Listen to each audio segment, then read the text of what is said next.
राधे राधे आप सभी को। जय गुरु जी। आप सभी का बहुत बहुत स्वागत है एस्ट्रो भारत पर। आप सभी अपना अमूल्य समय दे रहे हैं, इसके लिए आप सभी का तहे दिल से धन्यवाद। जैसा कि आप सभी जानते ही हैं, एस्ट्रो भारत पर ऑकल्ट साइंस से रिलेटेड डिफरेंट डिफरेंट मॉडलिटीज को सिखाया पढ़ाया जाता है।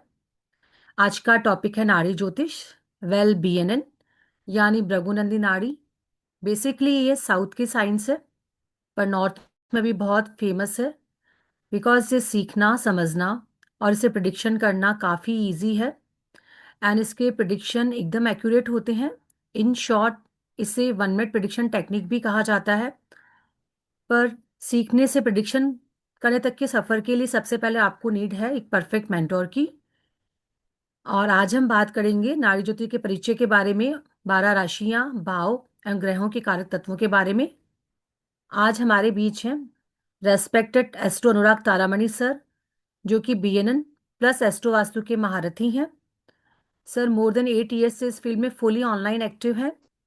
देखा जाए तो सर बचपन से इसी फील्ड से कनेक्टेड हैं, बिकॉज सर के फादर भी एक वैदिक एस्ट्रोलॉजर हैं। सर और भी बहुत सारी विधाओं के ज्ञाता है, पर sir mainly BNN plus astro vastu पढ़ाते हैं और इनके थ्रू कंसल्टेंसी भी लेते हैं। एंड अपने डे टू डे एक्सपीरियंस को अपनी क्लासेस में, अपनी कंसल्टेंसी में ऐड ऑन करते हैं। तो चलिए हम सब मिलकर सर का स्वागत करते हैं और उनसे रिक्वेस्ट करते हैं कि आज के टॉपिक पे हमारा मार्गदर्शन करें। राधे राधे सर, आपका बहुत बहुत स्वागत है। Radhe Radhe ma'am. Radhe Radhe Radhe everyone. Radhe sir, मैं सभी को अनम्यूट करती हूँ, सभी से राधे राधे करते हैं। राधे राधे एवरीवन। राधे राधे सब। राधे राधे राधे राधे जी, जी, राधे सबको Radhe Radhe. Radhe. Radhe Radhe sir. Radhe Radhe ji. Radhe sir please अपने आप को अनम्यूट कीजिए। राधे राधे जी। जी सर।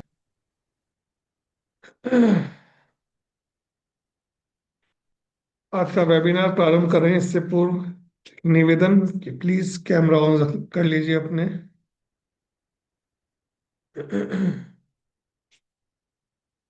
कैमरा ऑन रहते हैं तो मुझे ज़्यादा कंफर्टेबल फील होता है आप लोगों से कनेक्ट करने में और बात करने में।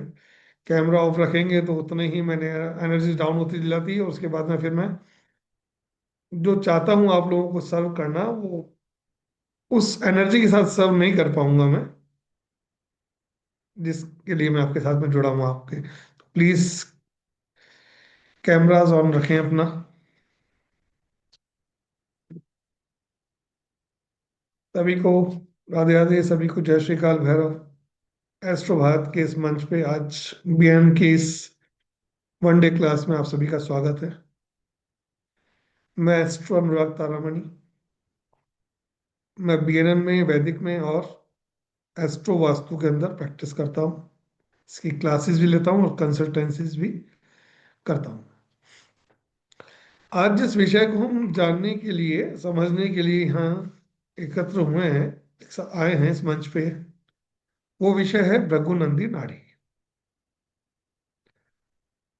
ये जो विधा है, ये भी ज्योतिष की ही एक पद्धति है। और इस पद्धति को अगर एक शब्द में डिफाइन अगर मैं करूं तो 1 मिनट प्रिडिक्शन टेक्नोलॉजी या प्रिडिक्टिव मेथड। 1 मिनट में के अंदर अंदर ही आप किसी भी विषय के बारे में, किसी भी सब्जेक्ट के बारे में, किसी भी चीज को देख के आप किसी भी जातक के बारे में बहुत कुछ आप बता सकते हैं विद इन अ मिनट। अब ये विद इन मिनट कॉन्सेप्ट क्यों आया, ये भी जानना जरूरी है कि अगर हम इनको कहते हैं कि 1 मिनट में प्रिडिक्शंस करना, ये इसलिए संभव हो पाया क्योंकि इस ज्योतिष विधा के अंदर बहुत सारे वर्ग चार्ट नहीं होते हैं। D9, D10, D15, D150, है ना, इस तरीके के बहुत सारे अलग अलग वर्क चार्ट हम इसमें इस्तेमाल नहीं करते हैं। सिर्फ एक ही कुंडली चाहिए होती है, एक ही वर्क चार्ट चाहिए होता है, वो होता है आपका लग्न कुंडली D1 चार्ट। सेकंड, ये फास्टेस्ट प्रिडिक्शन मेथड इसलिए भी है क्योंकि इसके अंदर किसी भी तरह के का दशा सिस्टम को इस्तेमाल नहीं किया जाता। किसी भी तरह की दशा सिस्टम को, महादशा, अंतरदशा, प्रगति, सूक्ष्म दशा, प्राण दशा, कोई दशा का इसमें किया जाता। सिर्फ दो चीज चाहिए, एक आपकी लग्न कुंडली और एक आज के समय में जो प्लैनेट्स का मूवमेंट इस वक्त यूनिवर्स में चल रहा है, हमारे ब्रह्मांड में चल रहा है। बस वो दो चीज अगर आपके पास में है तो आप किसी भी व्यक्ति, किसी भी जातक के बारे में आप बहुत इजीली और बहुत एक्यूरेटली आप प्रिडिक्शंस कर सकते हैं। ये तो था इसका 1 मिनट प्रिडिक्शन का जो कॉन्सेप्ट है चीज। अब सेकंड चीज आती है कि ये विधा क्या है, कहाँ से आई है। अगर ये इतनी ही जबरदस्त थी तो अब तक ये क्यों छुपी हुई थी, कहाँ थी ये। तो ये जो विधा है ये साउथ बेस्ड है। वैसे तो हमारे पूरा ज्योतिष ज्ञान अगर देखा जाए तो उसका उद्गम ही साउथ से हुआ है। किसी भी ज्योतिष विधा को आप ले लीजिए, करीब करीब सभी का जो मूल जो उसका स्थान है वो साउथ ही है। हमारे यहाँ पे नॉर्थ में वैदिक ज्योतिषी अर्थात पाराशर ज्योतिष जा चलती है, जिसे पाराशरी कहते हैं, जो ऋषि पाराशर द्वारा दिया गया। बट ये ज्योतिष भी साउथ से ही आई है, क्योंकि ऋषि पाराशर जो थे ऋषि भृगु के पौत्र थे। और जिस विधा की हम बात कर रहे हैं ये विधा जो है ये भृगु संहिता कह लीजिए या भृगु नाड़ी कह लीजिए, एक ही बात है। नॉर्थ में संहिता कह देते हैं और साउथ में नाड़ी कहते हैं, लेकिन इन दोनों के सिद्धांत में थोड़ा सा फर्क है, क्योंकि नॉर्थ के अंदर बहुत सी चीजें आके बदली गई, सिस्टम चेंज किए गए। बट अगर साउथ की बात की जाए तो वहां पे आज भी उसी मूल सिद्धांत को लेके ही ज्योतिष की जाती है। इसीलिए अगर आज भी सबसे ज्यादा ट्रस्ट अगर किसी ज्योतिष विधा के ऊपर है वो थंब इम्प्रेशन वाला है, जिसे कि अगस्त्य नाड़ी कहते हैं, जिसमें लोग जाते हैं अपना थंब इम्प्रेशन दे के आते हैं और उसके हिसाब से ताड़पत्रों में जो लिखित वर्णित है आपके बारे में, आपका नाम, आपके परिवार का नाम, आपका प्रोफेशन, आपके स्पाउस का नाम, जो सब कुछ लिखा हुआ उसमें मिलता है, वो सबसे एक्यूरेट माना जाता है। उसका उद्गम भी साउथ से ही हुआ है। जितने भी इसके मूल सिद्धांत सिद्धांत हैं या इसके जो शास्त्र हैं, जो इसके ताड़पत्र हैं, सब तमिल भाषा में लिखे गए हैं। तमिल जो भाषा है एक तरीके की ये देव भाषा भी कही गई है। सूर्य से इसका संबंध बनता है।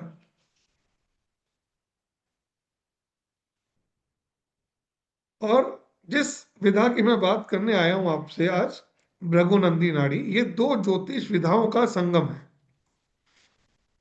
एक है भृगु नाड़ी और एक है नंदीश्वर नाड़ी। ये दो ऋषि कौन थे?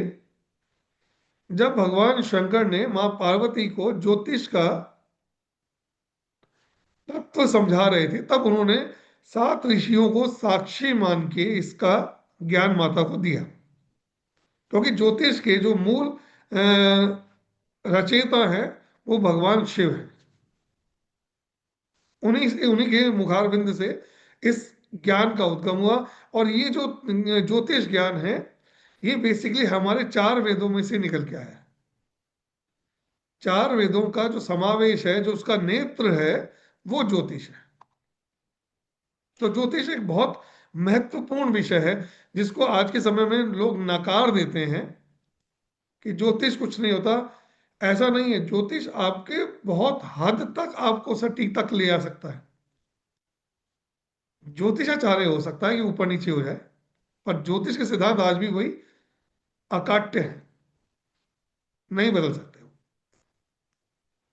तो मैं बता रहा था कि जब भगवान शंकर ने माँ पार्वती को इसका ज्ञान दिया, तब उन सात सप्त ऋषि मंडल, जिसे हम सात ग्रहों का जो मंडल मानते हैं, सप्त ऋषि मंडल मानते हैं, उन्हीं में से दो ऋषि थे, एक नंदीश्वर ऋषि और एक थे भृगु ऋषि। उन्होंने उस ज्ञान को सुना, उस ज्ञान को अपने द्वारा उनको ग्रंथों में लिखा, क्योंकि वो सिद्धांत तमिल में थे, जिसकी वजह से बहुत लंबे समय तक ये हमारे नॉर्थ से कटे रहे, क्योंकि लैंग्वेज प्रॉब्लम हिंदुस्तान में बहुत बड़ी प्रॉब्लम है। इस विधा को साउथ के एक बहुत बड़े ज्योतिषी जो रहे, आरजी राव सर, उन्होंने इसको इंग्लिश में ट्रांसलेट किया, उनके ग्रंथों को, उस पर विवेचना की, उस पर मंथन किया, उस पर शोध किया, रिसर्च की, और उन्होंने इन दोनों ज्योतिष पद्धतियों को मिला के एक पद्धति का निर्माण किया। सिद्धांत वही है, सिद्धांतों में बदलाव नहीं है। हाँ, दो विधाओं को मिलाकर का फ्यूजन तैयार करना, वो भृगुनंदी नाड़ी है। और भृगुनंदी नाड़ी उनके द्वारा ही धीरे धीरे करते हुए नॉर्थ में ये प्रचलित हो रही है। और प्रचलित होने का कारण भी है क्योंकि आज के समय में किसी भी व्यक्ति के पास में इतना लंबा समय नहीं है कि वो 3 3 4 4 5 5 घंटे ज्योतिषाचार्य को दे, उनके पास बैठे, और ना ही ज्योतिषाचार्य के पास इतना समय है आज के समय में कि वो आपको इतना समय दे।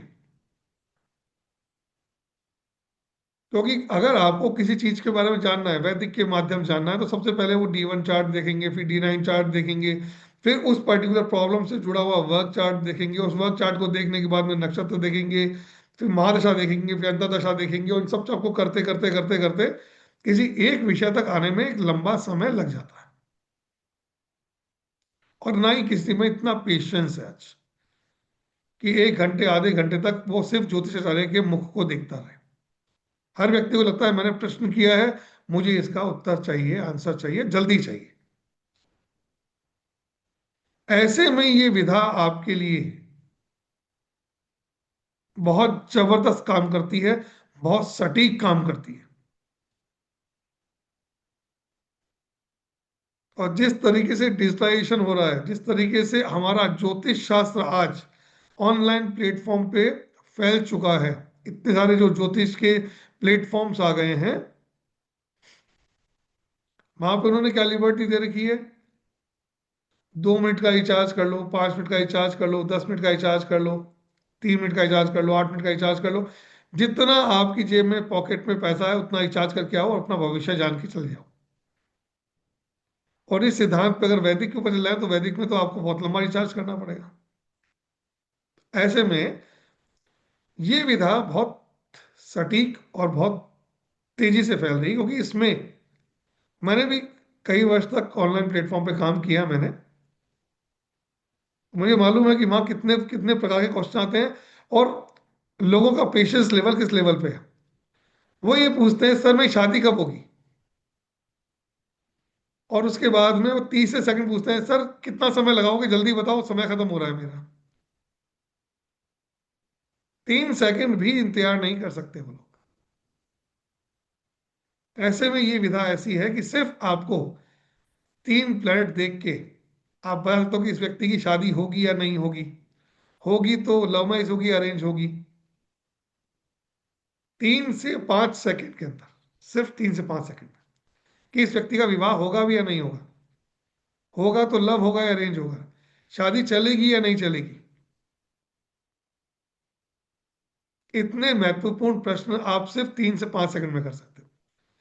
और किस व्यक्ति की विवाह का समय कब होगा, ये आप मुश्किल से 20 सेकंड से 15 सेकंड के अंदर आप निकाल सकते हो, कि इसके लिए आने वाला समय कौन सा है, शादी के लिए कौन सा समय इसके लिए रहेगा, इतनी एक्यूरेटली।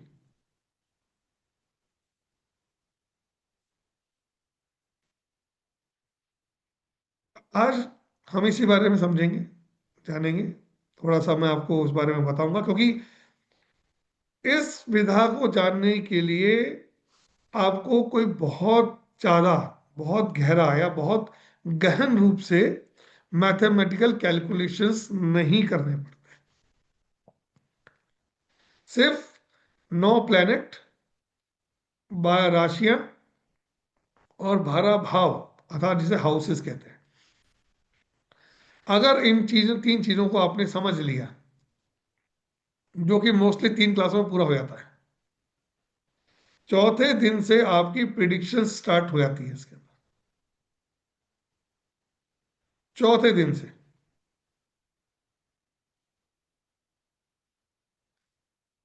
क्योंकि सिर्फ 3 चीजों के अलावा आपको चौथी चीज की आवश्यकता ही नहीं है। और उसमें भी सबसे महत्वपूर्ण चीज है कारक तत्व, सिग्निफिकेंस। अगर आपको एक बार समझ में आ गए तो आप अपने हिसाब से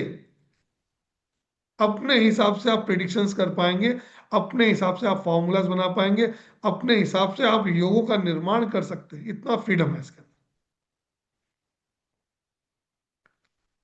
और ऋषियों ने इसमें इतना फ्रीडम दिया है हमको, ज्योतिष को इतना इजी बनाया, इतना एक्यूरेट बनाया है इसके अंदर, वो है कि इसमें किसी भी प्रकार से कोई टाइम का बाउंडेशन नहीं है। अगर किसी व्यक्ति के पास में अपना जन्म का समय उसको एक्यूरेट मालूम नहीं है, नो इशू, कोई जरूरत नहीं, क्योंकि यहाँ पे भृगुनंदी राशि के अंदर किसी भी प्रकार का लग्न का कोई महत्व नहीं है। इसीलिए लग्न का निर्धारण ही समय से होता है। जो ज्योतिष के बारे में या जानकार हैं, जो पढ़ चुके हैं, जानते हैं, वो जानते हैं लग्न का निर्धारण आपके जन्म के समय से होता है। और यहाँ पे आपको उसकी आवश्यकता ही नहीं है, सिर्फ डेट ऑफ बर्थ और बर्थ ऑफ प्लेस, 2 चीजें आप ले लीजिए। समय आप चाहे 1 डालिए, चाहे 2 डालिए, चाहे 7 डालिए, चाहे 5 डालिए, चाहे 9 डालिए, कोई इशू नहीं है। इससे जो कुंडली का निर्माण होगा उस व्यक्ति की से भी के बारे में आप वही सब बता पाएंगे जो आप जन्म का समय लेके बताते हैं। कारण कारण इसके पीछे है, 2 प्लैनेट इसके लिए रेस्पॉन्सिबल हैं मोस्ट ऑफ द केस में। एक होता है बृहस्पति, एक होता है वीनस। अगर किसी व्यक्ति की कुंडली बना रहे हैं, किसी मेल चार्ट की, मेल व्यक्ति की कुंडली बन रही है, तो जुपिटर जिस राशि में, जिस भाव में बैठा हुआ है, वही जातक का लग्न बनेगा। और अगर कोई फीमेल है, कोई कन्या है, कोई जाति का है, उसकी कुंडली का निर्माण कर रहे हैं, तो जहां वीनस बैठा है, जिस राशि में बैठा है, जिस भाव में बैठा है, उस दिन वही उसका लग्न बनेगा।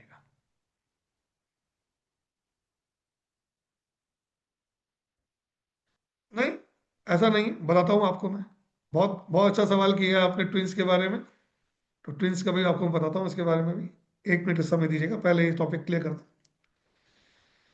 तो यहाँ पे समय, लग्न की महत्ता खत्म हो गई। और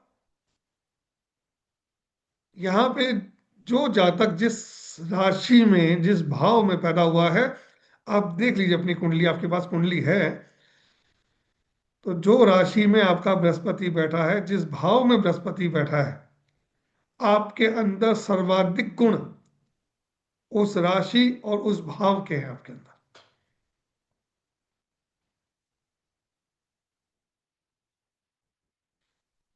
सर्वाधिक गुण आपके अंदर उसी में, भाव के उसी में मिलेंगे। तो जब हमें बृहस्पति से या वीनस से वो मिल गया, तो हमें लग्न की आवश्यकता क्या है? और अब आपकी कुंडली जो है, वो कुंडली जैसे हम कहते हैं चंद्र कुंडली बनती है, सूर्य कुंडली बनती है, वैसे ही आप बृहस्पति को अपना लग्न बना के कुंडली बना लीजिए। बृहस्पति को आप सीधा ले गए लग्न के अंदर, फर्स्ट हाउस में बृहस्पति को बैठा दीजिए। वहां से वैसी ही कुंडली को, जैसे अभी कुंडली बनी हुई है, उस कुंडली को उसी के आकार से बिठा दीजिए उसको।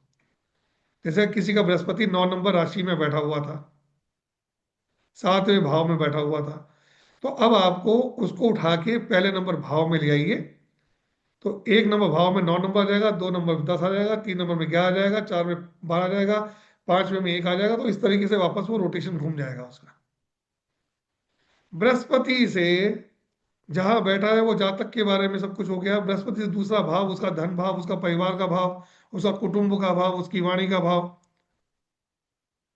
मिला के देख लीजिए आप, जो ज्योतिष के जानकार हैं, जो ज्योतिष को जानते हैं, बृहस्पति से सेकंड भाव को देख लीजिए, वहां बैठे हुए प्लैनेट्स को देख लीजिए, वहां वाले उस गुण को देख लीजिए, आपके घर का, आपके परिवार का, आपके वाणी का बिल्कुल वही सटीक आपको रिजल्ट्स मिलेंगे वहां पर। बृहस्पति से सेकंड भाव में जो राशि आ रही है, जो भाव आ रहा है, भाव तो 2 नंबर आएगा, जो राशि आ रही है, जो प्लैनेट बैठा हुआ है, आपका घर का, आपके फैमिली मेंबर्स का, आपकी वाणी का, आपकी हैबिट्स का, सब चीजें वहीं से मैच करेंगे आपके।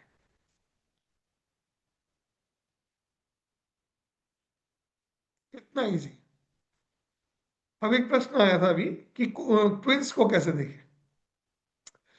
ट्विंस के बारे में देखने के लिए अगर सबसे अच्छा मेथड और सबसे इजीएस्ट मेथड अगर किसी ज्योतिष विधा में है, तो मैं जो मानता हूं, या जो मैं जो गुरुओं से मैंने सीखा वो देखा, वो भृगुनंदी नाड़ी वन ऑफ द बेस्ट है।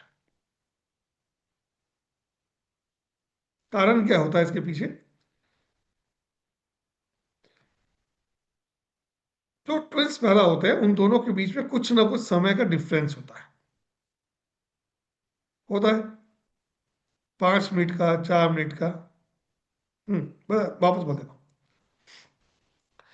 ट्विंस के बारे में जिनके 2 बच्चे हों, ट्विंस हों, उनके बारे में उनको आपको देखना है, जानना है कुंडली के अंदर। तो सबसे इजीएस्ट अगर मेथड कोई है तो वो बीएनएन है, भृगुनंदी नाड़ी है। क्यों? क्योंकि मैंने अभी आपको शुरुआत की थी कारक तत्वों से, सिग्निफिकेंस। जैसे कि सूर्य के कारक होता है पिता का, सूर्य कारक होता है आपकी पहली मेल संतान का, है ना, लिविंग थिंग्स की बात कर रहा हूं आपसे।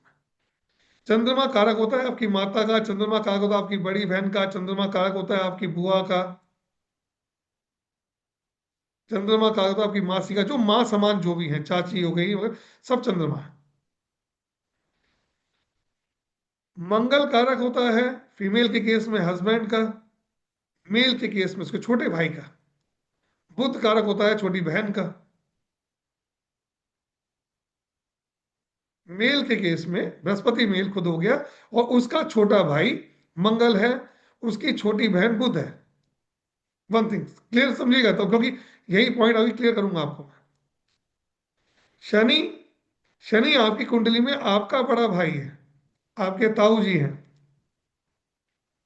तो जब ट्विंस की कुंडली होती है, बनती है, तो उसमें अगर आप बड़े हैं दोनों में से, तो जो दूसरा जो ट्विंस है वो मंगल या बुध बन जाएगा। तो आपकी कुंडली में जो मंगल की और बुध की पोजीशन है, वो जीवन आपके छोटे भाई और बहन का बनेगा। बच्चे सेम टाइम पे पैदा हुए हैं, सेम प्लैनेट्स है, सब कुछ सेम है, लेकिन आपके छोटे भाई, आपकी छोटी बहन की जिंदगी मंगल से और बुध से तय होगी।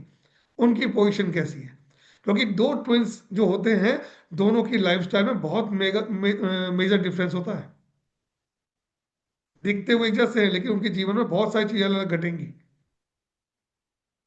आपने तो कहा कि एक ही समय पे पैदा हुआ है, एक ही दिन पैदा हुआ है, सब कुछ है, तो दोनों का एक जैसी व्यवस्था बननी चाहिए। नहीं। ऐसे ही अगर वो आपका बड़ा भाई है, आपकी बड़ी बहन है, तो चंद्रमा की स्थिति और शनि की स्थिति देख देख लीजिए आपकी कुंडली में। जैसी पोजीशन में वो होंगे, वैसा ही आपके बड़ा भाई और आपकी बड़ी बहन की जीवन वैसा बनेगा। बहुत आसान, बहुत इजी, बहुत एक्यूरेट तरीके से आप इस चीज को मैच कर सकते हो।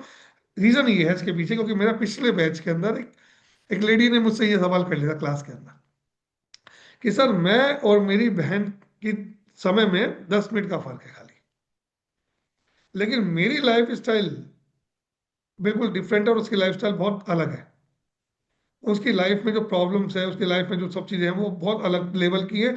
जबकि अगर देखा जाए तो दोनों के समय में कोई फर्क नहीं है, प्लैनेट्स की पोजीशन दोनों की कुंडली में सेम बैठी हुई है, सब कुछ सेम बैठा हुआ है, चंद्रमा तक सेम है हमारी कुंडली में, सब कुछ सेम है। तो फिर ऐसा क्यों? उनके फादर एस्ट्रोलॉजर है, बहुत अच्छे एस्ट्रोलॉजर है, गुजरात से लेडी है वो। कैसा, मेरे फादर ने और मैंने जी जान लगा के कोशिश कर ली इस चीज को ढूंढने में कि इसका कारण क्या रहा कि मेरी लाइफ और मेरी सिस्टर की लाइफ में इतना मेजर डिफरेंस क्यों है, और हमें वो चीज समझ में नहीं आती। जब मैंने उनको इस कॉन्सेप्ट से कुंडली दिखाई, उनकी उनकी सिस्टर की कुंडली में वो, और उनकी कुंडली से उसकी सिस्टर, तब वो बोले कि सर पहली बार लाइफ में ये कॉन्सेप्ट क्लियर हुआ हम लोगों को कि ट्विंस के मैटर में कुंडली कैसे देखी जानी चाहिए। आपको दोनों की कुंडलियां देखने में सेम सेम दिखाई देंगी, लेकिन दोनों के जीवन के स्तर में डिफरेंस हो जाता है। मिलेगा भाई, लुक्स तो सेम मिलेगा, क्योंकि क्यों, क्योंकि बृहस्पति जिस राशि में बैठा है वो राशि में उसका बैठा हुआ है। तो ट्विंस के बहुत ज्यादा फिजिकल फॉर्म में बहुत सारी सिमिलरिटी दिखती है, लेकिन बाकी जो इस जीवन की स्थितियां हैं वो आपके कुंडली के ग्रहों के हिसाब से ही आपके लाइफ को डिफाइन करता है।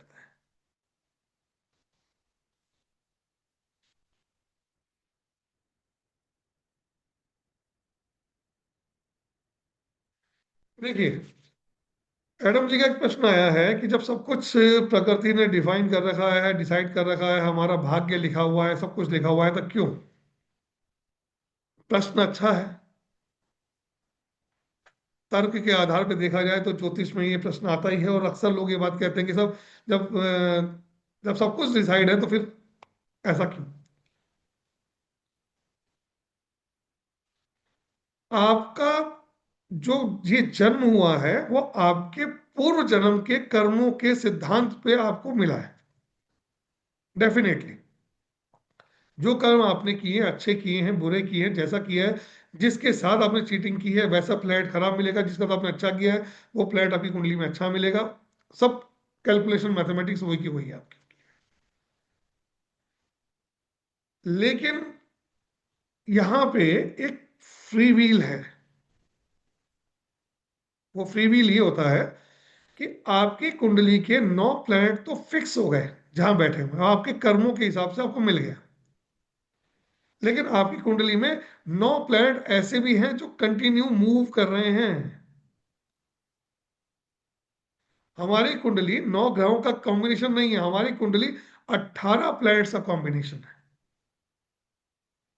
9 प्लैनेट जो फिक्स हो गए हमारे कर्मों के हिसाब से, और 9 प्लैनेट वो जो कि लगातार आपके जन्म के बाद से घूम रहे हैं, राशि दर राशि, राशि दर राशि। तो क्या होता है, जो घूमने वाले प्लैनेट्स हैं वो आपके कर्मों को अलाइन भी कर सकते हैं और डी अलाइन भी कर सकते हैं। आपके पास में वो चाबी है, वो की है, जिससे आप अपने बुरे प्लैनेट्स को भी आप बेटर कर सकते हो और अच्छे प्लैनेट्स को भी आप बुरा कर सकते हो। जो ट्रांजिट होता है, जो प्लैनेट्स घूम रहे होते हैं, वो जब जिस प्लैनेट से संबंध बनाते हैं उस तरीके के हमको रिजल्ट्स मिलते हैं। आपकी कुंडली में अगर दुर्भाग्य योग लिखा हुआ है तो आपका दुर्भाग्य पूरा जीवन पर्यंत नहीं रहेगा। आपको एक चाबी दी गई है कि ये समय विशेष आ रहा है, यहाँ पे आप अपना गाड़ी को ऑन कीजिए और स्पीड दीजिए, आप बहुत तेजी से आगे जा सकते हैं। तो जो हम कहते हैं ना भाग्य, भाग्य भी हम खुद लिखते हैं अपने कर्म के हिसाब से। मैं अक्सर एक स्टोरी सुनाता हूँ अपने क्लास के अंदर कि आपके पास में वो चाबी है कि आप अपना प्रारब्ध भी इसी जन्म में काट सकते हो, और कई प्रारब्ध भी इस जन्म में काट सकते हो। कई जन्मों की यात्रा आप एक जन्म में पूरी कर सकते हैं। आप आपके पास में वो है आपके पास में, और उसका कोई शॉर्टकट नहीं है। आप सोचें कि मंदिर में एक दिया लगा के आपका हो जाएगा, एक बार सुबह हनुमान चालीसा का पाठ कर लिया तो आपके पाप कट जाएंगे, एक बार आपने उस ऊपर वाले को याद कर लिया तो आपके पाप कट जाएंगे, नहीं। ये एक सतत प्रक्रिया है, कंटिन्यूएशन में करने वाला काम है, एक लंबे पैसे में करने वाला काम है। कर्म तो गंगा पुत्र भीष्म के भी नहीं कट पाए अपने आप। कर्म तो राम के भी नहीं कट पाए अपने आप। कर्म तो भगवान कृष्ण के भी नहीं कट पाए अपने आप। वो भी उपाय करके कर ले, काट लेते अपने को, कर्मों को, जाते किसी मंदिर में दिया लगा के काट लेते, नहीं हो सकता था। कर्म फल सिद्धांत है, कर्मों को कर्मों से काटा जा सकता है, सिर्फ एक ही तरीका है इसका। और एक कर्म को काटने का सबसे अच्छा तरीका है भक्ति, नाम जाप, सुमिरन। अगर आप अपने जीवन का ध्येय बना के लगातार एक लक्ष्य की तरफ बढ़ते हैं, तो आपके बड़े से बड़े कर्म भी कट जाते हैं उससे। और भृगुरंधी नाड़ी बेसिकली ज्योतिष विधा नहीं है। भृगुरंधी नाड़ी ज्योतिष विधा नहीं है, ये आपका लाइफ मैनेजमेंट है। ये आपको लाइफ जीने का तरीका सिखाता है। और आपको मैं एक बहुत मजेदार बात बताता हूँ आज, आपको शायद किसी ने कभी नहीं बताई होगी, किसी भी पॉडकास्ट में, किसी ऑनलाइन क्लास में, ना किसी पेड क्लास के अंदर। आपके कर्मों की सजा या आपके कर्मों का पुण्य फल आपका आपकी तीसरी पीढ़ी भोगती है।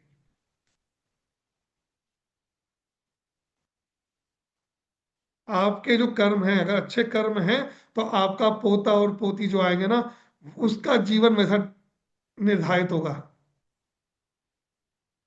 और आपके जो दुष्कर्म हैं, वो आपके तीसरी पीढ़ी, आपके पोते या पोती को भोगने पड़ेंगे। अगर इसको चेक करना है तो जाके देख लीजिए, क्योंकि वो तो अभी कईयों के तो आने बाकी होंगे। अपने से तीसरी पीढ़ी को देख लीजिए, अपने दादाजी दादी जी को देख लीजिए आप। उनके कर्म जैसे रहे हैं ना, वैसा जीवन आप भुगत रहे जी रहे हैं, वैसा आ जाओ, कभी चेक करके देखिएगा। तो ये सिखाता है आपको कर्म करने का तरीका, लाइफ मैनेजमेंट किस तरह से जीना चाहिए, कैसे बैलेंस करो लाइफ को आप अपनी आप, किस प्रकार से आप उस चीज को अलाइन करो चीजों को, जिससे आप अपने आने वाली पीढ़ी को क्या देके जाओगे। जैसे कहते हैं ना कि जितना कचरा फैल रहा है, जितना पेड़ काट रहे हो, जितना प्रदूषण कर रहे हो, जितना पानी आप वेस्ट कर रहे हो, आने वाली पीढ़ियां भुगतेंगी आपकी। आपका किया हुआ कर्म आपके आगे आएगा जनरेशन्स को। यही ज्योतिष में भी होता है। तो मैं आपको ज्योतिष पढ़ाने, ज्योतिष बताने, और ज्योतिष के लिए मैं उसके लिए नहीं हूं, आपकी भविष्यवाणियां करने के लिए नहीं आया हूं। बेसिकली मैं बताऊं आपको, मैं चाहता हूं कि आप अपना जीवन एक इस तरीके से जिए कि आपके जीने से आपकी पीढ़ियां तक सुधर जाए। आपकी अलाइनमेंट करना, मैं आपको मैं आपको बताऊंगा, समझाऊंगा कि जिन योगों के बारे में बोला गया है कि ये योग बहुत बुरे हैं कुंडली में, वही योग आपके जीवन को टॉप तक ले आने के लिए बने हुए हैं। इंटरप्रिटेशन नहीं आता है, लोग बता नहीं पाते, लोग समझा नहीं पाते कि ये योग को कैसे यूज करना है, कैसे सदुपयोग होगा, किस तरीके से इसको अलाइन कर सकते हो अपने जीवन में, कि जिसके लिए आपको बोला गया कि तू नाकारा है। और जिस जिस व्यक्ति को अपने परिवार में नाकारा बोला गया है ना, वही व्यक्ति अपने आप को साबित करता है, और एक समय बाद उसका परिवार अपने नाम के साथ उस व्यक्ति का नाम जोड़ता है। अगर यूटिलाइज करना आपको आ गया, आपको उसको समझ में आ गया कि इसको किस तरीके से अलाइन करें कि ये जो चीज है, जो आपको हल्की सी स्पार्क दिख रहा है ना, वो फायर बन जाए। और कौन सा ऐसा योग जो आप लेके आए हो अपनी कुंडली में, जिसको आप इतराते फिरते हो कि मेरी कुंडली में तो राजयोग है। और ऐसे ऐसे लोग साइकिल पे जिंदगी काट देते हैं, राजयोगों के नाम पे साइकिल पे। चेक कर लीजिएगा, आपकी कुंडली में जितने भी प्लैनेट उच्च के बैठे हैं, जितने भी प्लैनेट उच्च के बैठे हुए हैं, आपके जीवन में सबसे ज्यादा दुख का कारण वही प्लैनेट बने हुए हैं। जितने प्लैनेट उच्च के हैं, उतने दुख है आपके जीवन में। और जितने प्लैनेट नॉर्मल हैं या नीच के हैं ना, उतना आपको उसके उस जोन में कंफर्टेबल फील होगा आपको लाइफ का। बड़ी उल्टी कहानी सुना रहा हूँ ना, लग रहा होगा वो कि ये ज्योतिष कैसी ज्योतिष बोल रहे हैं। हैं, आज तक तो सब किताबों में सब जगह बताया कि उच्च का प्लैनेट होगा तो आदमी राजा बनता है। और ये मैं बोल रहा हूँ कि आपका जितनी कुंडली में जितने उच्च के प्लैनेट होंगे, आपके जीवन में उतना ही बड़ा संघर्ष लिखा हुआ है। अरे एक राजा को अपनी हैसियत बना के रखने के लिए, समाज में प्रतिष्ठा बनाने के लिए बहुत कुछ दांव पे लगाना पड़ता है, बहुत कुछ खोना पड़ता है उसको। स्टेटस है आपका, उच्च का फ्लैट आपका स्टेटस दिखा रहा है, स्टेटस को मेंटेन करने के लिए आपको कर्जों तक में डूबना पड़ जाता है। लोगों की पीढ़ियां कर्जों में डूब गई हैं। और जिसको हम कहते हैं ना कि इससे तो कुछ मिलना ही नहीं है, और वहीं से आपको जीवन में सब कुछ मिल जाता है। वो उसके अंदर वो कैलिबर है, पावर है। वहां सिर्फ थोड़ा सा एफर्ट लगा दो आप अपना, वो प्लेनेट आपको बहुत कुछ दे जाएगा आपको। ज्योतिष यहाँ छुपी हुई है। ज्योतिष हम पता नहीं कहाँ ढूंढ रहे हैं बैठे बैठे।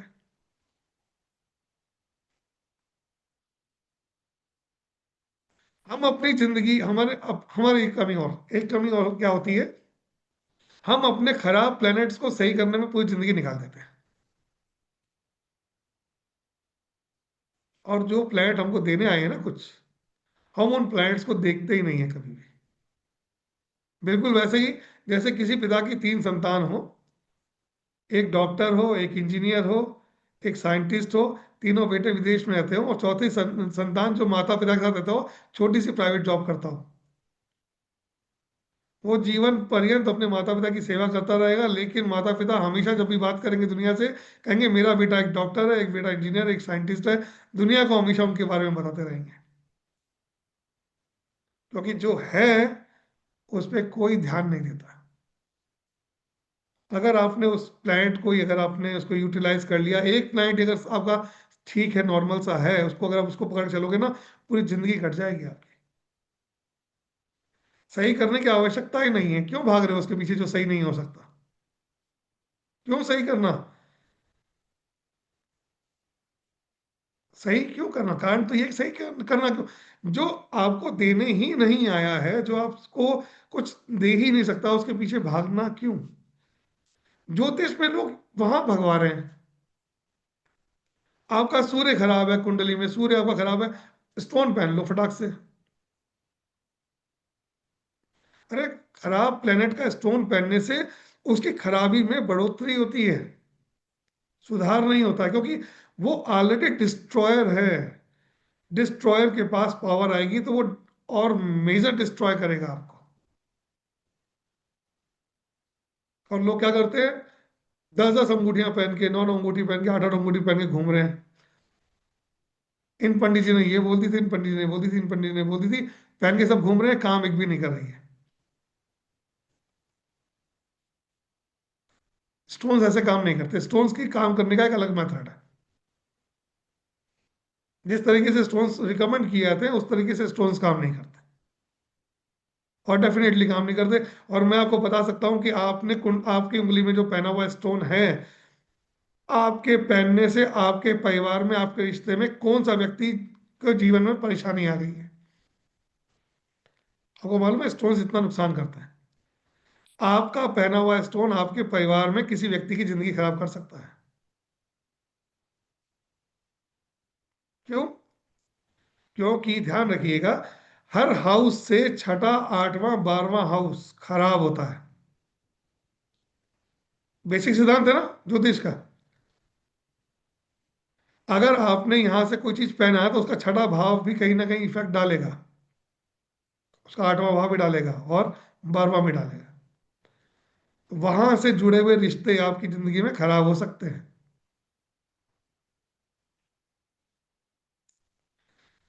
इन सब चीजों का ताना बाना, इन सब चीजों को सीखने का तरीका, इस सब चीजों को जानने का तरीका, जो सबसे इजीएस्ट वे है, ज्योतिष की सबसे सरलतम फॉर्म जो है, अगर आप ज्योतिष में अपना कैरियर चालू करना चाहते हैं, अगर आप ज्योतिष को जानना चाहते हो, समझना चाहते हो, तो सबसे सरल जो भाषा है ज्योतिष की, वो भृगुनंदी नाड़ी से प्रारंभ होती है। इसको सीखने के बाद आप किसी भी फॉर्म में जाएंगे, आप वो बहुत जल्दी पकड़ में आएगी। इजीएस्ट फॉर्म है।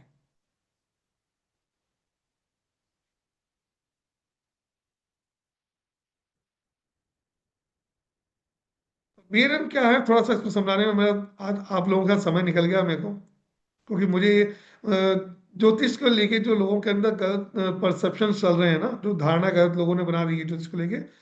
दूसरी चीज, ज्योतिष जन्म जन्म की विधा नहीं है। इस ज्योतिष विधा को आप इसी जन्म में सीख सकते हैं। साल या 2 साल की प्रैक्टिस के अंदर आप एक अच्छे ज्योतिषाचार्य बन सकते हैं। आप अपनी जीवन को और अपने नियर एंड डियर्स के जीवन को पूर्ण रूप से बदल सकते हैं। क्योंकि जो व्यक्ति अपने जीवन को नहीं बदल सकता वो किसी और के जीवन को नहीं बदल सकता। ज्योतिष का एक सिद्धांत है। मैं ज्योतिष सीख लूं, पढ़ लूं और खुद का जीवन नहीं संवार पाऊं और दुनिया भर की कुंडली देखूं तो मेरा कोई मतलब नहीं उस चीज का। सबसे पहले खुद को संभालना, बिल्कुल अपने आप को सही करना आना, जिस दिन आ जाएगा आपको उस दिन आप दूसरों को कर लोगे। तो ज्योतिष सीखिए, पहले स्वयं के लिए सीखिए, खुद के लिए सीखिए, फिर आप दुनिया के लिए सीख कीजिएगा इसको।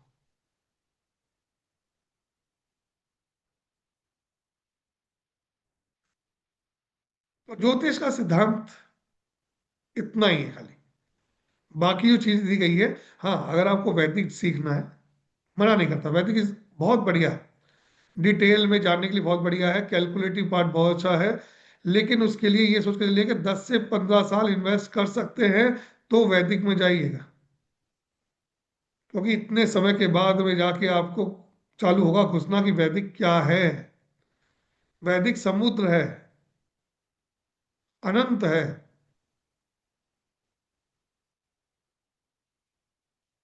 और बीएनएन के ऊपर बुक से नहीं मिलेंगे आपको, मार्केट में बुक से अवेलेबल नहीं है बीएनएन सीखने के लिए। कोई भी ऐसा ग्रंथ नहीं है, कोई भी ऐसा कोई नहीं है जो सीधे सीधा आपको बीएनएन सिखा दे। वहां पे हर चीज कोडिंग में है, हर चीज कोडिंग में है। उसको डिकोड करना सीखना पड़ेगा तो आप उसको पढ़ सकते हो। तो ये गुरुमुखी विधा है। किसी टीचर से, किसी मेंटोर से, किसी किसी गुरु के सानिध्य में आके आप इसको सीखते हो, समझते हो और उसको जान सकते हो। सीधे सीधे आप किसी भी ग्रंथ को उठा के नहीं पढ़ के आप नहीं पढ़ पाएंगे। मैंने भी गलती की शुरुआत में। जब मैं वैदिक में पढ़ता था तो मुझे लगता था कि मैं वैदिक आ गई तो सब पढ़ सकता हूँ मैं। तो मैंने उठा लिए ग्रंथ, उठा लिए, कुछ ले आया बुक्स जाके मार्केट से जाके और पढ़ना चालू किया। 6 महीने तक बिल्कुल ऊपर ऊपर से चला गया सब निकल के। समझ ही नहीं आया कि कौन क्या समझा रहा है, कैसे। जब गुरु शरण में आए तभी समझ में आया कि ये कोड किसको खोलता है, ये कोड किसको खोलता है, ये कोड किसको खोलता है। तब जाके वो धीरे धीरे धीरे धीरे धीरे करके करके एक एक चीज सामने आना चालू हुई। आज भी मैं ज्योतिष का विद्यार्थी ही हूँ। मैं अपने आप को कोई ये नहीं कहता कि मैं ज्योतिष गुरु हो गया। आज भी मैं ज्योतिष का विद्यार्थी हूँ।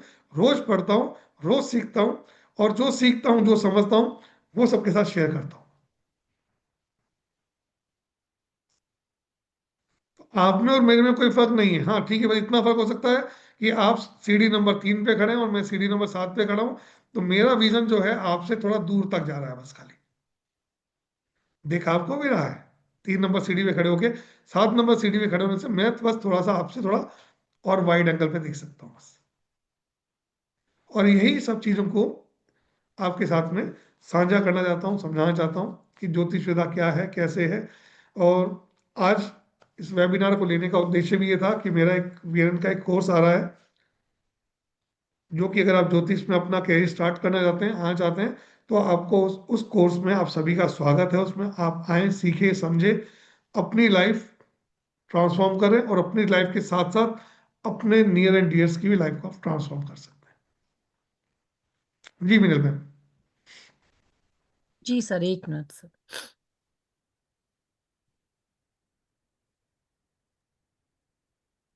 सर की बेसिक टू एडवांस रघुनंदन नाड़ी की क्लास आ रही है, जो कि कल से स्टार्ट होने वाली है। पहले हम सर से ये जान लेते कि इस क्लास में हम क्या क्या सीखने वाले हैं। जी जी सर। देखिए सब सुनिएगा, समझिएगा। चॉइस आपकी है, ज्वाइन न करना न करना। बट मैं आपको इसका फ्लेवर समझाना चाहता हूँ, वो समझने का प्रयास कीजिएगा आप सभी। नाड़ी ज्योतिष क्या है, किस सिद्धांत में ये काम करती है, अन्य ज्योतिष विधाओं से इसमें यूनिकनेस क्या है, इसका अंदर ये यूनिक क्यों है, अलग क्यों है, पारसई से, केपी से, लाल किताब से। जो नाड़ी सिस्टम है वो डिफरेंट क्यों है। मैं ये नहीं, मैं किसी ज्योतिष विधा क्रिटिसाइज नहीं कर रहा हूँ। लाल किताब अपने आप में बहुत परिपूर्ण है, केपी अपने आप में परिपूर्ण है, वैदिक अपने आप में परिपूर्ण है। लेकिन ये विधा उन विधाओं से अलग क्यों है, वो मैं थोड़ा समझाने का प्रयास करूंगा। और आज के मॉडर्न समय, क्योंकि ज्योतिष तो 5,000 वर्ष पुरानी है, लेकिन समय समय के अंदर इसमें चेंजेस हुए हैं। परिवर्तन आए हैं, देश काल परिस्थिति हिसाब से परिवर्तन हुए हैं, तो आज के मॉडर्न एस्पेक्ट से ये कहाँ तक फिट बैठती है आपके जीवन में, ये हम इसमें जानेंगे। इसका जो मेन फीचर है वो है कार तत्व, सिग्निफिकेंस, राशि और भाव। इन तीन चीजों को हम बहुत डिटेल में गहराई से समझेंगे कि ये तीनों चीज हमें क्या बताती है, और इन तीनों के कॉम्बिनेशन से हम कितने आसान तरीके से प्रिडिक्शंस कर सकते हैं। और इसमें जो प्रिडिक्शन करने का जो मेथड है, टू प्लैनेट्स कॉम्बिनेशन, जैसे कि चंद्रमा और सूर्य का आपकी कुंडली में योग बना हुआ है, एक साथ बैठे हुए, एक हाउस में बैठे हुए, तो चंद्रमा सूर्य को क्या देगा, सूर्य चंद्रमा को क्या देगा। माता के बारे में देखना है तो माता का नेचर कैसा होगा, व्यक्तित्व कैसा होगा, किस प्रकार से रूलिंग होगी वो। पिता अगर है तो वो कितने सॉफ्ट होंगे, कितने काइंड होंगे, कितने पोलाइट होंगे, किस प्रकार से नेचर होगा, किस प्रकार से उनका लाइफस्टाइल होगा। इन दो प्लैनेट के कॉम्बिनेशन से मिलके हमें किसी के भी जातक के बारे में, उनके परिवार के सदस्यों के बारे में बहुत आसानी से मालूम चल जाता है। जी मैम। सूर्य चंद्रमा जो ये हमारे 9 प्लैनेट हैं, इन 9 प्लैनेट्स के एट्रीब्यूट्स, कारक तत्व, इनकी मैथोलॉजी, इनकी कार्य करने की पद्धति, वो हम इसको डिटेल से पढ़ेंगे, जानेंगे। एक एक प्लैनेट से हम कितने कितने तरीके की चीज देख सकते हैं अपनी अपनी लाइफ के अंदर, उसको समझेंगे।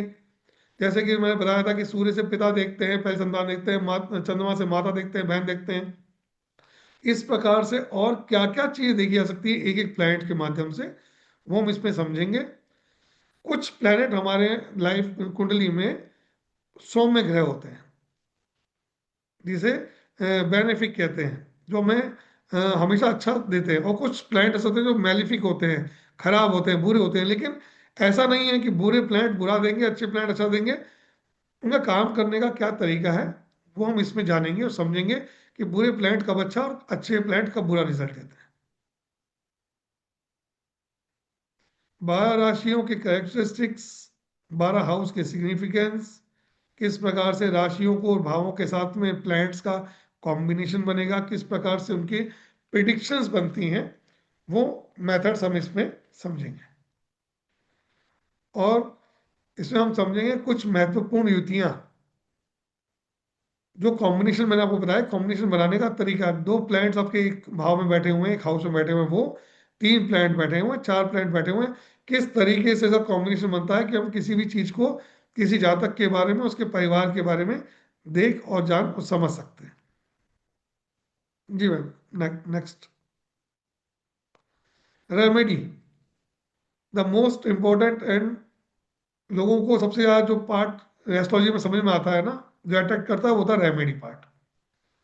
तो रेमेडी कैसे डिजाइन की जाती है, किस person to person remedy design होती है, ध्यान रखिएगा। कॉमन रेमेडी, जनरल रेमेडी कुछ नहीं होती है, person to person remedies design की जाती हैं। आपकी कुंडली, आपके कुंडली के बैठे प्लैनेट्स और उसका संबंध ही एक रेमेडी डिजाइन कर सकते हैं उसके थ्रू। पूजा से, पाठ से, मंत्र से, यंत्र से, डोनेशन से, है ना, किस प्रकार से हम किसी प्लैनेट को बैलेंस कर सकते हैं, किसी प्लैनेट को हम, बुरे प्लैनेट को भी अच्छा कर सकते हैं, वो रेमेडी डिजाइन करना हम यहाँ सीखेंगे।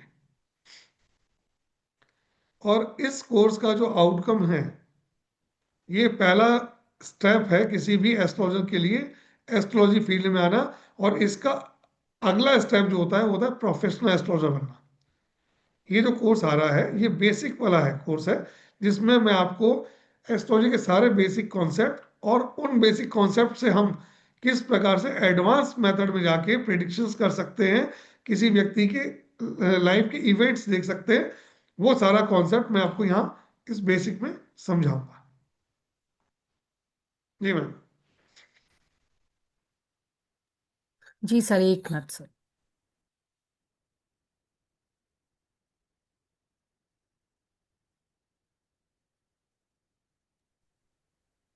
तो जैसा कि भी आपने देखा कि अब कितना वास्ट कोर्स कंटेंट है जो आप इस क्लास में सीखने वाले हैं। तो सर की basic to advance Bhrigu Nandi Nadi की क्लास आ रही है, जो कि कल से यानी कि 6 जनवरी से स्टार्ट हो रही है, ट्यूसडे से। टाइमिंग इसका यही रहेगा, सेम वेबिनार वाला, 2:30 बजे का। 1 से 1.5 घंटे आपकी क्लास चलेगी। टोटल 12 क्लासेस हैं और क्लासेस वीक में 5 डेज ही कंडक्ट की जाएंगी, Monday to Friday. So almost 3 weeks में आपका ये कोर्स कंप्लीट हो जाएगा। क्लासेस जूम पर लाइव होंगी, सर आपको खुद लाइव पढ़ाने वाले हैं। सर की क्लासेस फुल इंटरेक्टिव रहती हैं। क्लास के अंदर आपके सारे डाउट भी क्लियर किए जाते हैं। क्लास कंप्लीट होने पर आपको ई सर्टिफिकेट मिलता है। लाइव रिकॉर्डिंग आपको हमारे ऐप के थ्रू मिलती है एंड रिकॉर्डिंग पर 1 ईयर तक आपका एक्सचेंज रहता है। इस क्लास का एक्चुअल प्राइस 7,080 या इससे भी कहीं ज़्यादा है, पर आप अभी as a newer blessing still अभी भी आप केवल 2,300 रुपये में इस क्लास को कर सकते हैं। पेमेंट डिटेल आपकी स्क्रीन पर है। Paytm, Google pay, PhonePe number है 9111 स्कैनर भी आपकी स्क्रीन पर है। आप चाहें तो इस पोस्टर का स्क्रीनशॉट ले सकते हैं सो दैट आप इजीली पेमेंट कर सकें। पेमेंट करने के बाद आपको इसी नंबर पे ही मुझे स्क्रीनशॉट भेजना है। आप एस्ट्रोभाई से रिलेटेड कुछ भी इंफॉर्मेटिव जानना चाहते हैं या अपने नियर्स एंड ईयर्स की या अपनी कंसल्टेंसी बुक करवाना चाहते हैं, अपने फ्यूचर के बारे में जानना चाहते हैं, तो भी आप नीचे दिए गए दोनों नंबर्स में से किसी भी नंबर्स पर मुझसे कनेक्ट कर सकते हैं। नंबर है 9119117057। Second one is 9610530333। So, all of you, welcome in this 1 minute prediction technique class. Don't miss this golden opportunity. Thank you so much, all. जी सर। जी, चलिए, थोड़ा सा बीएन पे आते हैं। अच्छा, एक दो प्रश्न आए थे, जैसे एक किसी ने पूछा मुझसे कि क्या स्टोन पहने आ सकते हैं। बिल्कुल स्टोन्स पहने आ सकते हैं, लेकिन जिसके छठे भाव, आठवें भाव और 12वें भाव में बैठे हुए प्लैनेट्स के स्टोन से आपको बचना चाहिए, क्योंकि वो इस हाउस में बैठे हुए स्टोन के प्लैनेट्स पहनने से आपको उस हाउस से रिलेटेड बैड इफेक्ट्स भी आपके एक्टिवेट हो जाएंगे। तो प्लीज स्टोन्स पहनने के लिए बहुत केयरफुली चलना पड़ता है, ऐसे ही कोई भी स्टोन वियर नहीं किया जा सकता। अब आते हैं थोड़ा सा बीरन में किस प्रकार से कुंडली देखी जाती है, बीरन में किस प्रकार से हम प्रिडिक्शंस करते हैं, थोड़ा उस पर बात करते हैं। जैसे कि किसी व्यक्ति का बृहस्पति मेष राशि में बैठा हुआ है, किसी भी व्यक्ति का अगर बृहस्पति मेष राशि में बैठा हुआ है तो उस व्यक्ति के गुण क्या होंगे। सबसे पहले मेष राशि जो है वो रिप्रेजेंट करती है एक्शन को, क्विक एक्शन को, एग्रेशन को। तो ऐसे व्यक्ति के जिसका भी मेष राशि में जुपिटर बैठा हुआ है, उस व्यक्ति में देखिए उसमें एग्रेशन मिलेगा, जल्दबाजी करने का गुण मिलेगा। पहले वो काम करने की सोचेगा, पहले करने की सोचेगा, बाद में सोचेगा कि इस काम के रिजल्ट क्या आएंगे।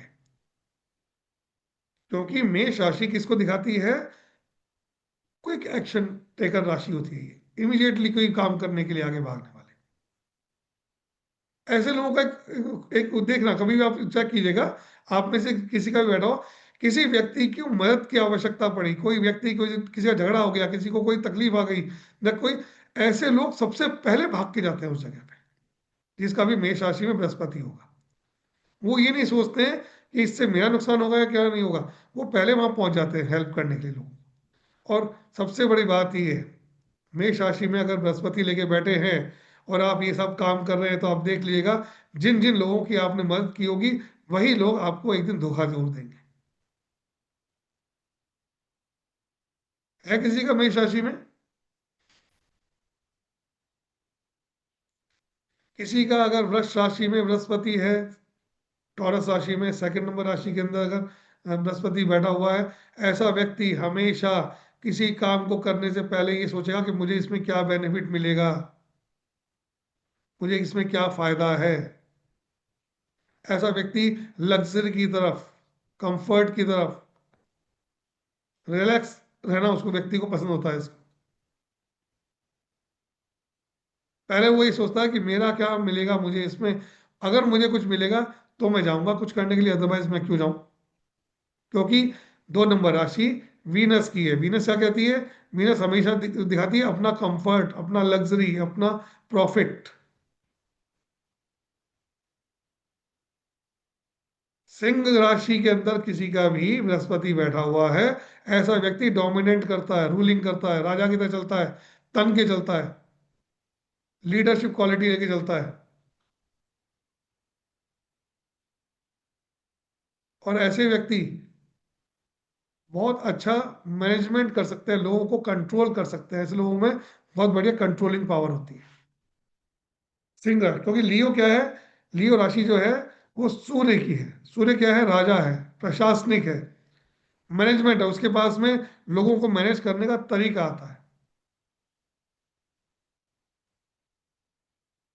मिथुन राशि में होगा तो ऐसा व्यक्ति दूसरे लोगों को बहुत अच्छा गाइड करेगा, लोगों की प्रॉब्लम को सॉर्ट आउट करने में बहुत अच्छा योगदान देगा। लेकिन अगर जब उसको खुद की बारी आएगी, स्वयं के लिए निर्णय लेना पड़ेगा, तो वो व्यक्ति मोस्ट कंफ्यूजिंग पर्सन बन जाएगा। उसे किसी की हेल्प लेनी पड़ेगी, किसी की मदद मांगनी पड़ेगी। क्यों? क्योंकि उसके अंदर मर्करी क्या है, मर्करी बेसिकली बच्चा है। सबसे यंगेस्ट अगर कोई प्लैनेट है हमारे इसमें तो मर्क्यूरी है।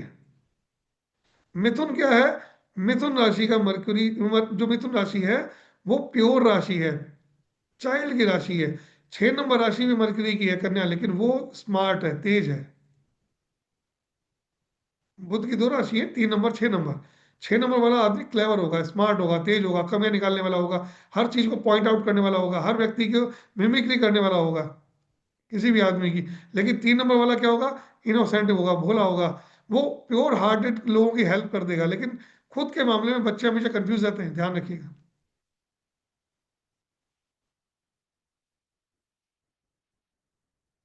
ये जहां जुपिटर बैठा हुआ है, यहां से आप व्यक्ति के व्यक्तित्व को देख सकते हो, समझ सकते हो।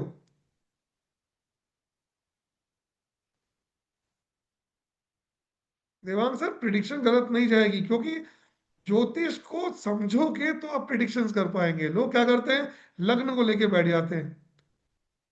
लग्न के हिसाब से नहीं होगा, लग्न आपका अपीयरेंस है, आपकी आउटफिट, आपको आपकी बॉडी स्ट्रक्चर दिखता है लग्न के हिसाब से। लेकिन व्यक्ति का व्यक्तित्व जो है, उसकी क्वालिटीज जो है, जो उसका वो सब चीजें आपको जुपिटर से दिखाई देगी।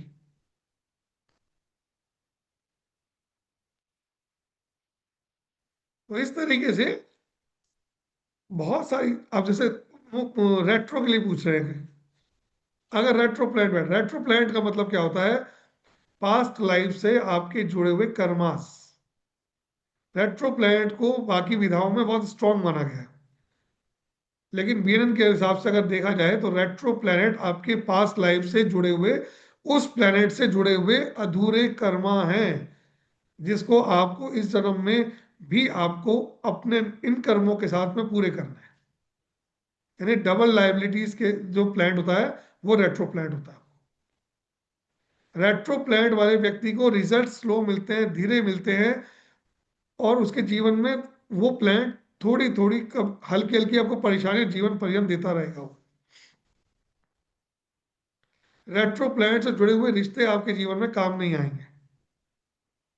बहुत विस्तृत व्याख्या की जा सकती है इन चीजों की, बहुत सी चीजें जा सकती है इस बारे में। तो बीएनएन में आपको ये सिखाया जाता है कि रेट्रो प्लैनेट आपको क्यों मिला है, आपकी कुंडली में रेट्रो प्लैनेट क्यों आया है, किस स्पेसिफिक वजह से आपको रेट्रो प्लैनेट मिला हुआ है। रेट्रो का मतलब क्या हुआ, एक व्यक्ति पहले भागा, भागने के बाद में उसको कुछ याद आया, वो वापस पीछे भागा, वहां से उसी चीज उठाई, तुरंत दोबारा वापस वापस भागा। इसका मतलब क्या हुआ, एक व्यक्ति की जर्नी में एक ही पॉइंट में 3 बार आना लिखा है। और जो व्यक्ति जाएगा आएगा जाएगा तो उसकी जर्नी स्लो हो जाती है, उसको रिजल्ट्स कम मिलते हैं। तो रेट्रो को जो पढ़ाया गया है, बताया गया है, उससे मैं बिल्कुल आपको विपरीत तरीके से समझाऊंगा कि रेट्रो प्लैनेट क्यों है, और आप उसको मैच करेंगे अपने जीवन में, अपनी उसके हाथ में, कि वो एक्यूरेटली वैसे ही कार्य कर रहे हैं जैसा बताया जा रहा है। इवन यूट्यूब पे बहुत सारे वीडियोस है रेट्रो के ऊपर, लेकिन रेट्रो पे किसी ने भी कॉन्सेप्ट क्लियर नहीं किया है। मैंने कम से कम 100 से 150 वीडियोस देखे अलग एस्ट्रोलॉजर्स के, बट रेट्रो के बारे में वो कहते हैं ये बहुत पावरफुल है, ये आपको देने आया है, ये करने आया है। आप देखना जो भी प्लैनेट अभी कुंडली में रेट्रो बैठा हुआ है, चेक कर लो आपके रिश्ते उनके साथ में कैसे हैं। या तो वो रिश्ता आपके जीवन में होगा नहीं, और है तो कष्टों से भरा होगा। जब जब आपको जरूरत पड़ेगी वो व्यक्ति आपके जीवन में कभी काम नहीं आएगा, कभी साथ नहीं दे पाएगा, चाहते हुए भी नहीं पाएगा। वो चाहता है आपकी मदद करना, लेकिन फिर भी मदद करने नहीं आ पाएगा। ये हर एक चीज, हर एक पॉइंट जहां जो मैं आपसे डिस्कस कर रहा हूँ, ये हर एक चीज क्लास में पढ़ाई जाएगी, डिटेल से पढ़ाई जाएगी। और उन चीजों को आप मैच करेंगे अपनी कुंडली से, होता हुआ देखेंगे आप।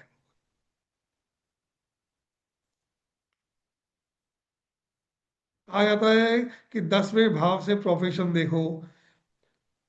आप निकाल के दिखा दीजिए मुझे, मैं 10 कुंडली दे देता हूँ आप लोगों को, कोई भी व्यक्ति कि 10वें भाव से प्रोफेशन निकाल के दिखा दो मुझे, नहीं निकलेगा। प्रोफेशन देखने के मेथड ही अलग हैं। जब तक आप शनि नहीं समझोगे, शनि की पोजीशन नहीं समझोगे, शनि के साथ ग्रहों के संबंधों को नहीं समझोगे, किसी भी व्यक्ति का प्रोफेशन आप नहीं निकाल सकते। किसी की एजुकेशन के लिए बोल दिया, 5वां भाव एजुकेशन का होता है, 5वें भाव से एजुकेशन नहीं निकल सकती। एजुकेशन निकालने के लिए आपको बुध का सहारा लेना ही पड़ेगा, बुध की पोजीशन देखनी पड़ेगी, बुध का बैठे हुए प्लैनेट्स का कॉम्बिनेशन देखना पड़ेगा। तभी आप किसी व्यक्ति की एक्यूरेट एजुकेशन लाइन निकाल सकते हैं, एक्यूरेट प्रोफेशन निकाल सकते हैं। और इसके लिए सिर्फ वन वन लाइनर सूत्राज है, एक लाइन में एक सूत्र, और वो परफेक्टली लगेगा वहां पे जाके। तो ये जो मेथड है, ये वन लाइन सूत्रा मेथड एक तरीका, इसीलिए कहते हैं 1 मिनट प्रिडिक्शन। 1 मिनट में आप प्रिडिक्शन कर सकते हो।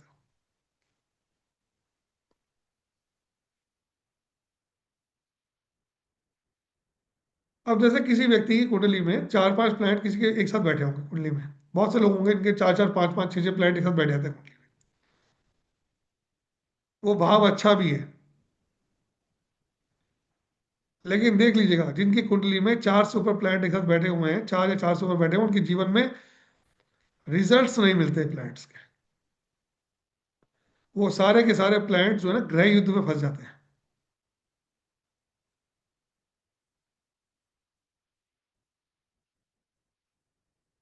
वो अपनी लड़ाइयों में व्यस्त रहते हैं, वो आपको देने का कुछ कर ही नहीं पाएंगे, क्योंकि क्या होगा, एक जैसे कहावत है कि एक जहाज में केकड़े भर के भेज दीजिए और जहाज को ऊपर खुला छोड़ दीजिए, उसको ऊपर से पैक मत कीजिए उसको, तो उसमें केकड़े डाल दीजिए बहुत सारे। जब वो अपने डेस्टिनेशन पहुंचेगा ना 200-500 मील दूर भी, तब भी आपको पूरे उतने ही केकड़े मिलेंगे जितने आपने डाल के भेजे थे। क्यों?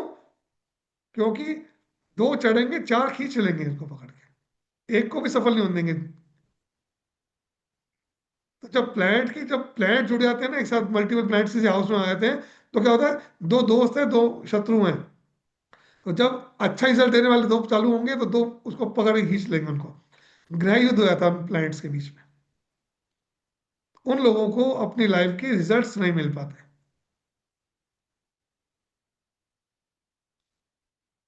ये कैसे देखते हैं? कैसे आप 1 मिनट में देख कुंडली देखते समझ पाओगे कि इस व्यक्ति के इतने प्लैनेट यहाँ बैठे हुए हैं, तो इस जीवन कैसा होगा उसका? 11th हाउस के लिए बोला गया है, ये सबसे one of the best house होता है अपना कुंडली का। गेन्स का है, प्रॉफिट का है, डिजायर्स का है, और पिछले जन्म के पुण्य कर्म का है, क्योंकि 5वां हाउस आपका पुण्य का है। वो जन्म का पुण्य है, तो उसका 7वां उसका रिजल्ट का है, उसको पुण्य कर्म, जन्म के कर्म यहाँ मिलेंगे आपको। लेकिन अगर वहां पे अगर कई मल्टीपल प्लैनेट बैठ गए आके, तो जीवन सत्यानाश, कुछ नहीं मिलेगा, भागते रहो, दौड़ते रहो।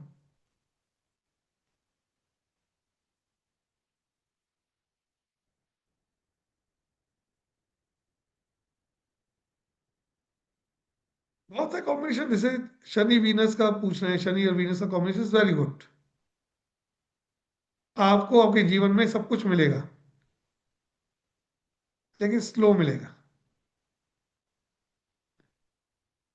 शनि के साथ में जब वीनस मिल जाता है तो ये बहुत अच्छा धन योग बनता है, कर्म योग बनता है। ऐसा व्यक्ति कर्म के हिसाब से जितना कर्म करेगा उतना पैसा कमाएगा। कर्म योग है, बहुत बढ़िया कर्म योग है ये।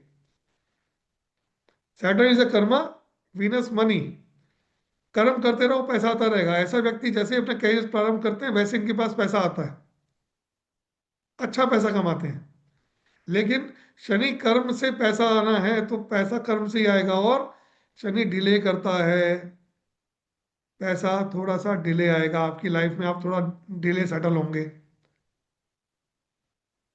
11वें भाव में अगर शनि है तो आप एक अच्छे लेवल पे बड़े स्तर से पैसा कमा सकते हो। ऐसे बहुत सारे प्रिडिक्शंस सिर्फ प्लैनेट्स को देख के की जा सकती है, बहुत सारे प्लैनेट। अब जैसे एक राजेंद्र सिंह जी ने लिखा है कि मेरे 11th हाउस में बुध, शुक्र, चंद्रमा और राहु, सूर्य बैठे, 5 प्लैनेट बैठे हुए हैं। अब इन 5 प्लैनेट की कहानी समझिए। बुध इनका दोस्त है शुक्र का, और बुध दोस्त है राहु सूर्य का। लेकिन बुध दुश्मन है चंद्रमा का, भयंकर एनिमिटी होती है। चंद्रमा और बुध का अगर कॉम्बिनेशन लेके बैठे हो तो आपके जीवन में बार बार ब्लेम लगेंगे। आपने कुछ किया है या नहीं किया, आपके जीवन में कई बार आपको ब्लेम का सामना करना पड़ेगा, कलंक झेलना पड़ता है ऐसे व्यक्ति को।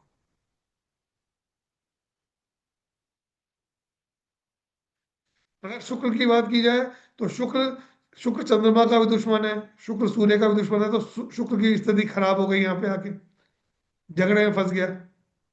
राहु बिगाड़ने का काम करता है। राहु की स्थिति, सूर्य की स्थिति देखी जाए तो सूर्य का दुश्मन कौन हो गया? राहु आके बैठ गया, शुक्र आके बैठ गया, तो सूर्य की स्थिति, झगड़े बढ़ जाते हैं बहुत। रिजल्ट्स तो मिलने चाहिए, वो एग्जैक्टली रिजल्ट्स मिलते नहीं है। 11th हाउस गेन है, प्रॉफिट है, सब कुछ है, लेकिन नहीं मिल रहा। हाँ, अगर आप यहाँ कहीं से बृहस्पति की नजर आ जाए इस पे, बृहस्पति अपनी दृष्टि डाल दे, तो हो सकता है कि आपको इसके रिजल्ट्स बहुत कम कर दे, नेगेटिव रिजल्ट्स कम कर दे। बृहस्पति जो होता है वो डिवाइन ब्लेसिंग है, ईश्वरीय आशीर्वाद है आपको। वो बहुत से आपके कुंडली के दुर्योगों को कम कर देता है। जुपिटर।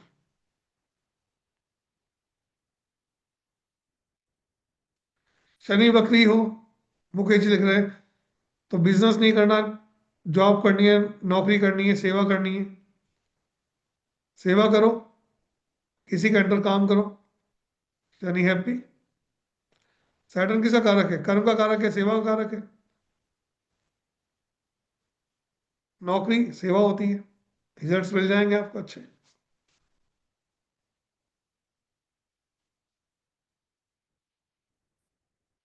तो ये जो स्टोरीज हैं जो आपको बता रहा हूँ, ये कैसे काम करते हैं, ये जनरली आपको बताता नहीं है कोई। बट इस क्लास में यहाँ मैं आपको समझाऊंगा, पढ़ाऊंगा, बताऊंगा, एक एक चीज को डिटेल से बताऊंगा। क्यों? कारण के साथ में, लॉजिक के साथ में, बिना लॉजिक के मैं पढ़ाता नहीं मैं किसी चीज को। लॉजिक क्लियर होंगे तो आप मेरे बाद में भी बहुत कुछ चीज सीख पाएंगे। और लॉजिक्स क्लियर नहीं होंगे तो एक जगह क्या 10 जगह कोर्स करते जाइए, आगे बढ़ते जाइए, आपको कभी कॉन्सेप्ट ही क्लियर नहीं होगा कि आखिर ऐसा क्यों हुआ। तो ये जो क्लास है, ये कॉन्सेप्ट बेस्ड क्लास है। हर क्लास में आपका हर प्लेट, आपको उच्च और नीच के कॉन्सेप्ट समझाऊंगा मैं आपको। जिसको आप प्लेट को उच्च का मानते हो ना, वो आपको नीच से खराब रिजल्ट दे सकता है, और जिसको आप नीच का मान रहे हो वो उससे रिजल्ट दे सकता है। सिर्फ बीएनएन में उनका कॉम्बिनेशंस देखना है। तुला का सूर्य भी आपको राजा के समान जिंदगी दे सकता है। प्रभास, उनका सूर्य नीच का है, उनका मिथुन राशि में। शेख अब्दुल्ला, उनका 4 नंबर राशि के अंदर सूर्य नीच का बैठा हुआ है। सीएम रहे, 2 बार सीएम रहे हैं, वो सुपरस्टार है। सूर्य तो नेम फेम का कारक है ना। जिसका सूर्य नीच का उसको नेम फेम कैसे मिलेगा? लेकिन उनको तो बहुत जबरदस्त नेम फेम मिला है उनको तो। हाँ, सूर्य कहता है कमाना पड़ेगा। सूर्य बैठे बैठे देता नहीं है, सूर्य देता है कमाना पड़ेगा। तो आप किसी चीज के अंदर अपना कमांड बना लो। नीच का सूर्य भी आपको बाध्य है अच्छे रिजल्ट देने के लिए। मैं ये एस्ट्रोलॉजी आपको चाहता हूँ सिखाना चाहता हूँ, आप लोगों को बताना चाहता हूँ कि एस्ट्रोलॉजी बेसिकली क्या है। और ये मेरा ज्ञान नहीं है, ये मेरे गुरुओं द्वारा दिया गया ज्ञान है, जो इस ब्लेसिंग को मैं बहुत बड़ा मानता हूँ। जो गुरु मेरे अभी जीवित है और जो जीवित नहीं है, जो चले गए हैं, उनसे मैंने बहुत कुछ जाना समझा ज्योतिष के बारे में, और उन्हीं के ज्ञान को मैं प्रसारित कर रहा हूँ। जी मैम। सर, क्लास से रिलेटेड है, सर ने जो भी पढ़ाया, अगर आपको कोई भी डाउट है तो आप हैंड रेज करके पूछ सकते हैं। किसी का भी कोई डाउट हो, कुछ भी प्रश्न हो, आप हैंड रेज कर सकते हैं, मैं आंसर करूंगा।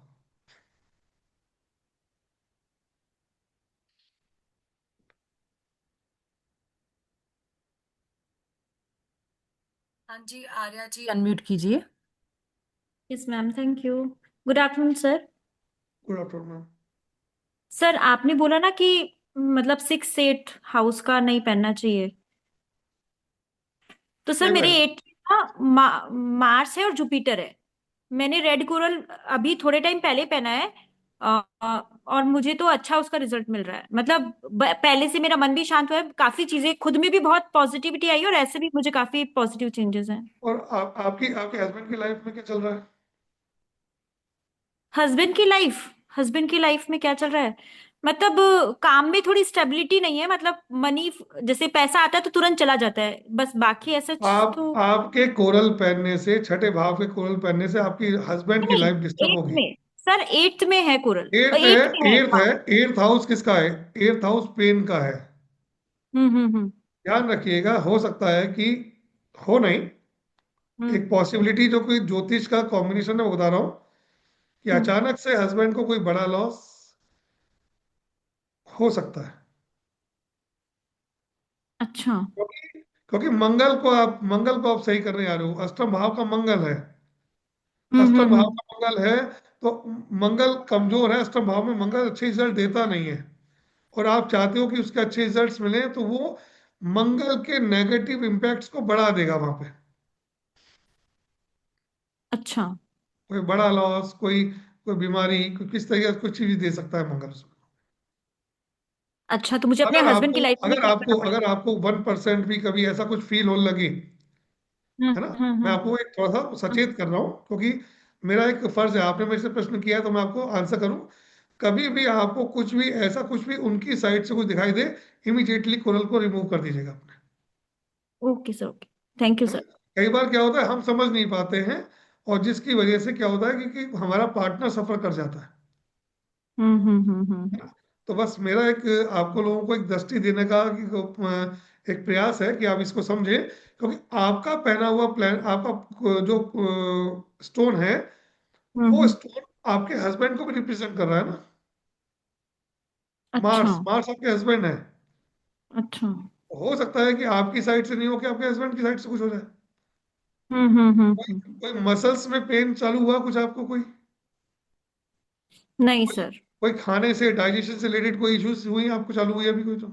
नहीं, मेरे को पहले से ही थोड़ा सा रहता है, बस उतना ही है, कुछ भी ज्यादा कम कुछ भी नहीं हुआ है। तो वो एक बार बस चेक कीजिएगा, अगर आपको 1% भी कहीं लगता है तो हम्म। इमीडिएटली उसको उतार दीजिएगा उसको। और ठीक है अपने सर, मैं हाथ को ध्यान रखूंगी, थैंक यू। नमक के पानी से वॉश कर लीजिएगा फिर। Okay sir, okay. Thank you. Ji.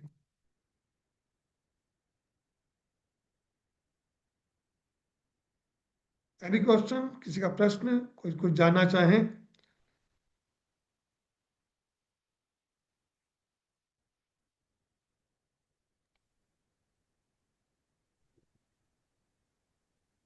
Present sir, unmute कीजिए प्लीज। हाँ मैम, अनम्यूट कीजिए। जी। हाँ सर, मेरे को पूछना था, मेरे हस्बैंड का है अष्टम में मंगल, और वो रेड कोरल पहने हुए हैं। बहुत पहले उनको सजेस्ट किया था किसी ने। क्या फायदा मिला? पता नहीं सर। पता ही नहीं तो फिर हम क्या बताएंगे आपको, रश्मि जी? मतलब आपने अभी कहा ना सर कि नहीं नहीं, पहनना मंगल चाहिए। वहां वहां रिजल्ट देगा ही नहीं, वहां रिजल्ट नहीं देगा। तो फिर किसी दिन उसको अचानक निकाल से कोई देना बड़ी चाहिए। प्रॉब्लम दे देगा। नहीं सर, तो उसको निकाल देना चाहिए। मेन एरिया में तो निकाल देना चाहिए, और बाकी जिनसे आप जिन्होंने आपको रिकमेंड किया एक बार उनसे पूछो कि अष्टम सर, भाव में मेरे को मंगल तो बैठा आपकी हुआ है। बातों में बिलीव है, इसीलिए तो क्वेश्चन की सर। तो मैं देखो, आप में स्टूडेंट रह चुकी हो, तो मैं तो ये कहूंगा कभी भी किसी स्टोन को ना पहने तो बेटर है। स्टोन्स बेसिकली इस तरीके से काम नहीं करते जिस तरीके से बेचा जाता है। ओके। और सर, अगर सेवेंथ में जुपिटर है और पुखराज पहना है, तो उन्होंने ही पहना है, कोई मैरिटल लाइफ डिस्टर्ब करेगा। तो पुखराज वो डिस्टर्ब करेगा पहनने से। मैरिटल लाइफ को डिस्टर्ब करेगा। ओके, तो फिर पहनाया सेवेंथ क्यों हाउस नहीं का मैंने। सेवेंथ हाउस का जुपिटर मैरिटल लाइफ जी। को सर, डिस्ट्रॉय करता नहीं, और पुखराज पहना है तो उससे भी निगेटिव ही होगा सर। है। बिल्कुल, डेफिनेटली, क्योंकि सेवेंथ हाउस का जुपिटर में इतनी ताकत नहीं होती कि वो आपको बहुत अच्छी रिजल्ट दे सके। ओके। सेवेंथ हाउस का जुपिटर किसी का भी अच्छा नहीं होता। ये तो सर बताया था आपने। तो सेवेंथ हाउस का जुपिटर कोई रिजल्ट देगा नहीं। जुपिटर को अच्छा करना है तो उन्हें बोलो कि धार्मिक पुस्तकें पढ़ें, सर किसी धर्म सबको का ज्ञान इंटरेस्ट, लें, वो जुपिटर को पावर देगा। स्टोन्स पावर इतनी नहीं देते। सर सबको इंटरेस्ट तो होना चाहिए ना पढ़ने में, उनको तो उतना तो नहीं भैया है। देखो, अब आपको पेट में दर्द है और आपको हाँ। पोदीन हरा दिया है, तो पोदीन हरा आपको कड़वा लगता है तो ये आपका इशू है। जी बट सर पोदीन जी। हरा पीने से आपका पेट दर्द जरूर सही हो जाएगा। Okay okay. है ना? तो वो अपनी अपनी चॉइस है, वो आपका फ्रीडम है कि सब मेरे को तो कड़वा लगता है पुदीन हरा। लेकिन पुदीन हरा बेसिकली है तो पेट दर्द की दवाई ना। जी जी जी। थोड़ा सा नाक बंद करके पी जाइए एक बार, रिजल्ट्स मिलेंगे उसके। ठीक है सर, तो फिर निकलवा देती हूँ। बेटर तो यही है। नाज़रीन जी। मैम अनम्यूट जी नाज़रीन कीजिए मैम, मैम। बताइए। जी। And can you hear sir? हाँ, सुन रहा हूँ मैम, सुन रहा हूँ। हाँ सर, गुड आफ्टरनून सर।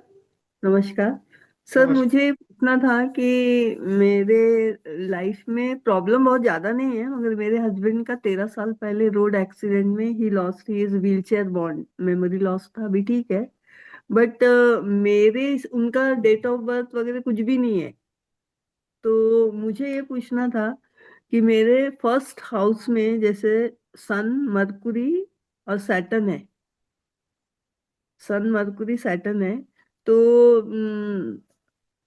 कैसे ये करना कि उनके लिए मैं क्या करूं कि तो उनकी बाधा थोड़ी कम हो जाए, ये देखिए, नाभि सन से सन पैर तक मर्क्यूरी उसको।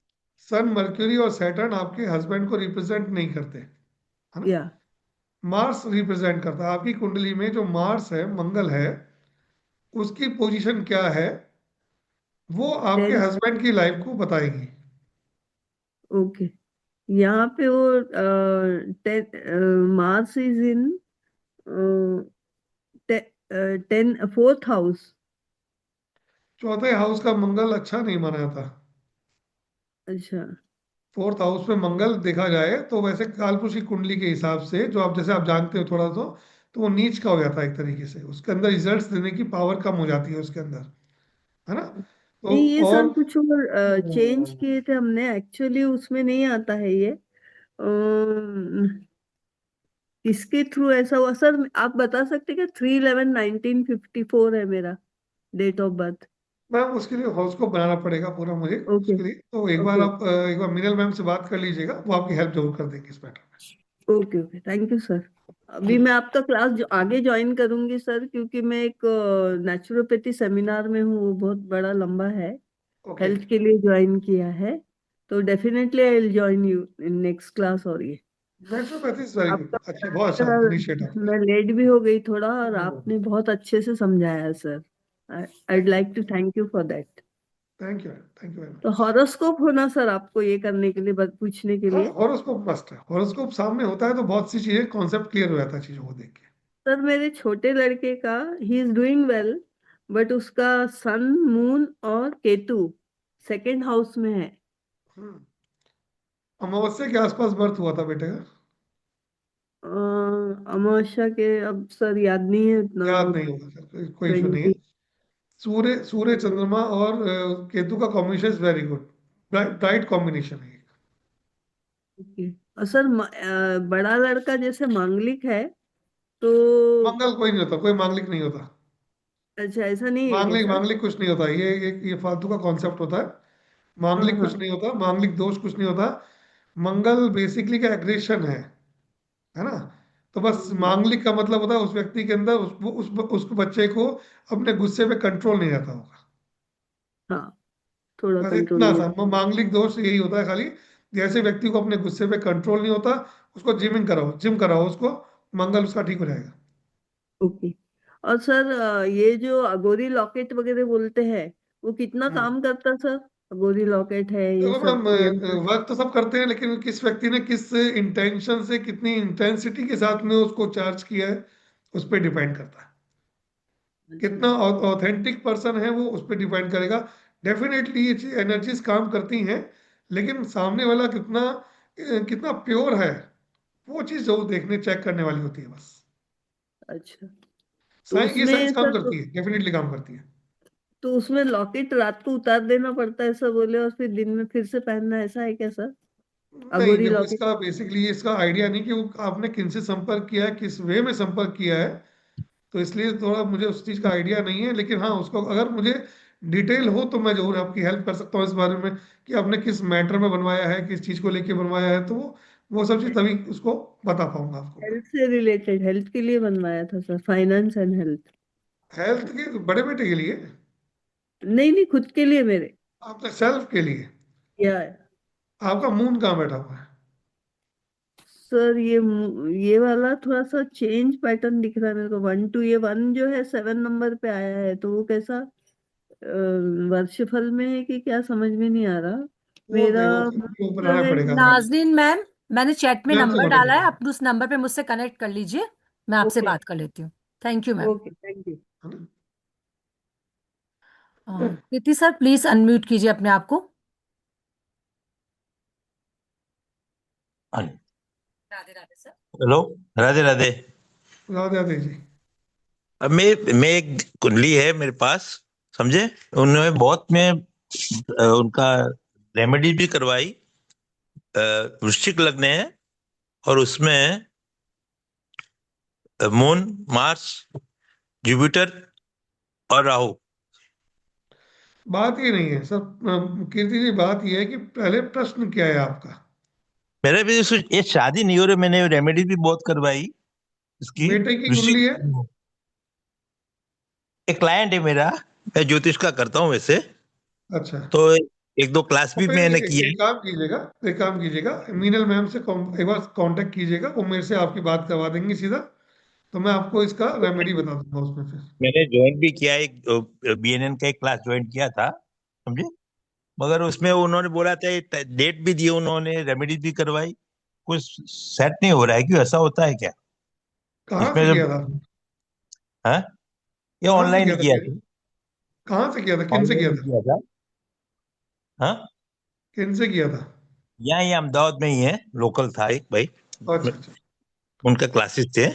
तो उसमें हम्म। क्या वृश्चिक है, उसमें चार, Mars, moon, Jupiter and Rahu, सब वो फिफ्थ था देखना उसमें। पड़ेगा चार्ट, सिर्फ इससे नहीं निकलेगा, क्योंकि नहीं नहीं, लड़के की कुंडली है तो उसमें वीनस देखना पड़ेगा, वीनस की पोजीशन क्या है। वीनस उसका सेकंड हाउस में है, नहीं नहीं, ऐसा नहीं। वृश्चिक लग्न आप में। वो इस तरह से मालूम चलेगा नहीं, वीनस के आगे पीछे की पोजीशन, वीनस के साथ बनने वाला कॉम्बिनेशन, सब देखने पड़ेंगे, क्योंकि वीनस उसकी स्पाउस है। मेल के हाँ, चार्ट में उसकी पत्नी वीनस है, तो वीनस की नहीं पोजीशन फीमेल है। देखने में मालूम चलेगी। तभी मालूम चलेगा कि उसकी उसकी लाइफ में शादी का योग है भी या नहीं है। हाँ, नहीं वो फीमेल है। कीर्ति फीमेल और सर। है उस तो मार्स, फीमेल की कुंडली में हस्बैंड नहीं मिल मार्स, रहा उसको। हाँ, तो तो ये मार्स उसका रीजन फिफ्थ ये हाउस है। में है। देखो, मंगल और राहु का कॉम्बिनेशन है, उसको जो पति चाहिए हाँ ना, हाँ। बहुत बहुत उसके पति के डिजायर ज्यादा है उसको। और अपने पति ऐसा हम्म, चाहिए उसको, उसको बहुत हम्म, सुंदर, हैंडसम, स्मार्ट, डैशिंग, है ना, वो हम्म, अलग तरह का हम्म, चाहिए। उस वजह से उसको इश्यूज आ रहे हैं उसके। हाँ पति के लिए, पति की जो डिजायर्स है, जो उसमें कैरेक्टरिस्टिक ढूंढ रही हैं वो, उसमें हम्म, उनसे वहां से रिलेटेड इश्यूज है उनके। हाँ, वो बात तो बिल्कुल सही है आपकी, क्योंकि तो उसका वीनस है ना सप्तमेश, वो भी सेकंड हाउस में गया हुआ है, और शनि और कोई फर्क नहीं सूर्य की पड़ता, डिग्री बढ़ वीनस गई। कहीं भी हो, कुछ भी हो, मैं तो जानता हूँ कि उस लेडी की हस्बैंड के लिए डिजायर्स बहुत हाई है उसकी, जो आपने हाँ कॉम्बिनेशन बताया उसके हिसाब से। और हाँ हाँ। यही इशू कर रहा है उसको शादी में। तो भी नहीं हो रहा है, रेमेडी भी करवाई तो इस हिसाब से मिलना चाहिए ना, उन्होंने बताया था। एक बार मैम से कांटेक्ट कर लीजिएगा एक बार, मिनल मैम से, मैं आपको हेल्प कर दूंगा, डेफिनेटली कर दूंगा। सर चैट में नंबर है 9119117057, इस पे आप मुझसे कनेक्ट कर लीजिएगा। जी सर। जी मैम। जी मैम सर। सबसे राधे राधे करें। सर एक सेकेंड सर। जी। आप भी ज्योतिष में अपना करियर बनाना चाहते हैं और सर की तरह with in a minute prediction करना चाहते हैं, तो ये जो क्लास है ये आप सभी के लिए है। चाहे आप न्यू कमर्स हैं या आप ऑलरेडी ऑकल्ट साइंसेज से जुड़े हुए हैं, कोई भी इसे सीख सकता है। और इस कोर्स को करने के बाद ही विद इन 3-4 डे, तीसरे चौथे दिन ही आप भी प्रिडिक्शन करना स्टार्ट कर देते हैं। तो जो सर की ये जो भृगुनंदी नाड़ी की क्लास है बेसिक टू एडवांस की, ये कल से यानी कि 6 जनवरी से स्टार्ट हो रही है। टाइम इसका 2:30 बजे का ही रहेगा। 1 से 1.5 घंटे आपकी क्लास चलेगी। टोटल 12 क्लासेस हैं। वीक में 5 दिन क्लास कंडक्ट की जाती है, मंडे टू फ्राइडे। और ऑलमोस्ट 3 वीक्स में आपका ये कोर्स कंप्लीट हो जाता है। क्लास कंप्लीट होने पर आपको ई सर्टिफिकेट मिलता है। लाइव रिकॉर्डिंग मिलती है आपको हमारे ऐप के थ्रू। रिकॉर्डिंग पर 1 ईयर तक आपका एक्सेस रहता है। इस क्लास को आप सभी as a new year blessing केवल 2300 रुपये में कर सकते हैं। Paytm, Google pay, PhonePe number है 9119117057। आपको इसी नंबर पे पेमेंट करके इसी नंबर पे मुझे स्क्रीनशॉट भेजना है। आप क्लास से रिलेटेड या एस्ट्रोभाया से रिलेटेड कुछ भी जानना चाहते हैं तो भी आप नीचे दिए गए दोनों नंबर्स में से किसी भी नंबर पर मुझसे कनेक्ट कर सकते हैं। So all of you welcome in the class. Thank you so much. Radhe Radhe sir. Ji Radhe Radhe ma'am. तो यहाँ पर आज बहुत सारे नए चेहरे हैं, तो हम जी सिर्फ आपसे एक छोटा सा फीडबैक चाहेंगे, सिर्फ थंब इम्प्रेशन में या चैट में, कि आपको आज की क्लास कैसी लगी, सर का तरीका कैसा लगा, क्योंकि ऑलमोस्ट जितने भी लोग यहाँ हैं वो पहली बार हैं एस्ट्रो भारत पर, जैसा मैं देख पा रही हूँ। तो मुकेश जी, आप उस नंबर पे 9119117057 पे कनेक्ट कर लेना, तो मैम आपको एडवांस क्लास के बारे में अपडेट कर देंगी। Great, thank you. तो सबको अनम्यूट करती हूँ मैं, और जी राधे राधे करते हैं, और थैंक्स अप्रिशिएट करने के लिए और राधे राधे रिएक्ट सर। करने के लिए। राधे राधे। सभी को राधे राधे। सभी को जय श्री काल सभी है। अपने आप को अनम्यूट कर सकते हैं, Radhe one Radhe. Second, one second, one second, है ना। सभी अपने आप को अनम्यूट कर सकते हैं, मेरी तरफ से ऑप्शन है, ठीक है। थैंक यू खान मैम, नाजरीन राधे साहब। राधे सर। राधे राधे राधे। राधे। सभी को राधे राधे। सभी को राधे राधे, जय गुरु जी, और राधे सभी को Radhe wish you Radhe. Happy new year. Sir ji Radhe Radhe. Radhe Radhe Radhe. Radhe. Radhe